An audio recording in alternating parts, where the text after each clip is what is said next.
Fast. Agile. Unstoppable. It dances through the sky like a viper, outmaneuvering enemies at Mach 2 and changing the course of wars from the deserts of Iraq to the skies over Ukraine. A fighter jet so powerful, it changed the future of aerial warfare. Started with a rebellious group of engineers defying the odds. But here's the twist. It was never meant to be the most advanced. It was built to be cheap, simple, and expendable. Yet, against all odds, it became one of the most feared war machines in history. This is the untold story of the F-16 Fighting Falcon, the plane that saved lives, toppled regimes, and is still dominating today. Hit that like button if you're ready for the ride.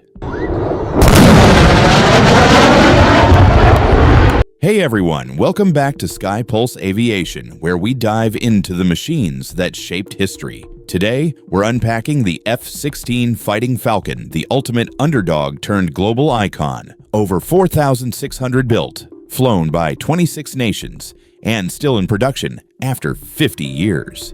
But how did this beast come to life? Let's rewind to the turbulent 1970s. Right after the Vietnam War exposed the flaws in heavy, clunky fighters like the F-4 Phantom, pilots were getting outgunned by nimble MiGs. Something had to change. Enter the lightweight fighter mafia, a rogue team of engineers and analysts led by Colonel John Boyd, the father of energy maneuverability theory. Boyd, a Korean War ace with over 20,000 flight hours, argued for a cheap, agile day fighter that could outturn anything in the sky. In 1969, the Department of Defense quietly funded studies, and by 1971, the Air Force launched the Lightweight Fighter LWF program. The goal?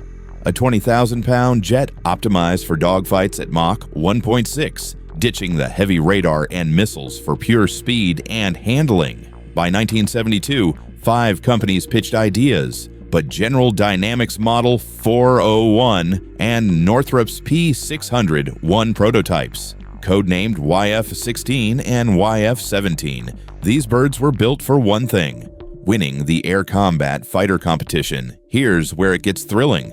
On January 20th, 1974, during a high-speed taxi test at Edwards Air Force Base, the YF-16 accidentally lifted off. Test pilot Phil Ustrecher had to make an emergency flight to avoid crashing. That unplanned hop. It hit supersonic speeds just days later, proving the design's raw power. The YF-16's blended wing body, single engine, and revolutionary fly-by-wire system, the first ever in a fighter jet, gave it insane agility, a 9G turn radius that made pilots feel like superheroes. The mafia's gamble paid off. On January 13, 1975, the YF-16 beat the YF-17, which became the Navy's FA-18. NATO allies jumped in. Belgium, Denmark, Netherlands, and Norway signed for 348 jets, kicking off multinational production. The first full F-16A rolled out in October 1976, flew in December, and entered service in August 1978 with the U.S. Air Force's 388th Tactical Fighter Wing at Hill AFB, Utah. Nicknamed Viper by crews for its bite, but officially Fighting Falcon, it cost just $18 million per unit, half the price of competitors. Fast forward to the 1980s. The F-16 proved its mettle in blood. Israel's Air Force got the first exports in 1980 and wasted no time. On June 7, 1981, in Operation Opera, 8 F-16s bombed Iraq's Osirak nuclear reactor, flying 1,100 kilometers undetected, dropping 16 tons of bombs, and escaping without a scratch. It was a surgical strike that shocked the world. Saddam Hussein's nuclear dreams vaporized in minutes. Then in 1982's Bekaa Valley turkey shoot during the Lebanon War, Israeli F-16s downed 82 Syrian MiGs with 0 losses, showcasing the jet's AIM-9 Sidewinder missiles and superior radar. The 1990s cranked up the drama. In Operation Desert Storm 1991, F-16s flew over 13,000 sorties, more than any other aircraft, bombing Scud launchers, airfields, and tanks. Wild weasels hunted SAM sites, dodging anti-air fire in heart-pounding low-level runs. On December 27, 1992, an F-16 scored the USAF's first air-to-air kill post-Vietnam, blasting an Iraqi MiG-25 over southern Iraq. But tragedy struck too.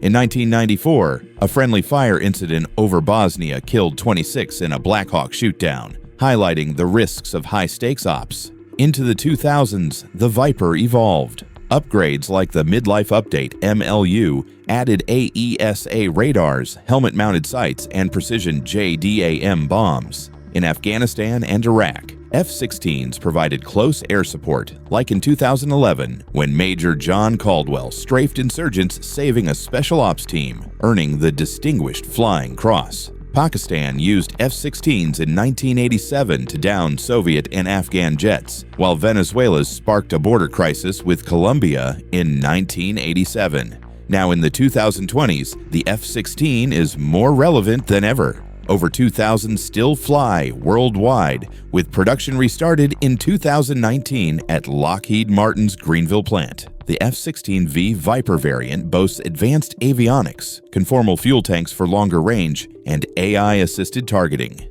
Exports boom. Taiwan upgrades 144 jets, Bahrain gets Block 70s, and in 2024, Ukraine finally received F-16s from Denmark and Netherlands amid Russia's invasion. Ukraine's story is edge-of-your-seat stuff. On August 26, 2024, Ukrainian F-16s saw first combat, intercepting Russian cruise missiles and saving cities from bombardment. In January 2025, a pilot set a record by downing 6 missiles in one mission. But it's not all wins. A crash on August 29, 2024, killed a pilot during a defensive op. As of 2025, Norway doubled deliveries to 14 jets, bolstering Ukraine's air defense against drones and Su-34s. The F-16's adaptability shines. It's now used for SEAD, CAS, and even nuclear delivery in NATO roles. What makes the F-16 timeless? Its 1-to-1 thrust-to-weight ratio, 50,000-foot ceiling, and ability to pull 9 Gs without blacking out pilots thanks to the reclined seat.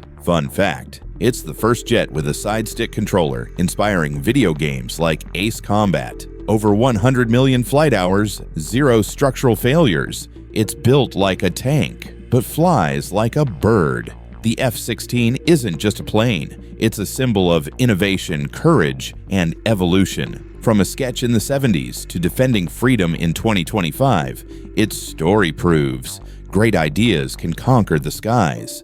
What do you think? Could the F-16 take on an F-35? Drop your thoughts in the comments, subscribe for more epic aviation tales, and share this if you love fighter jets. Thanks for watching. See you in the next one.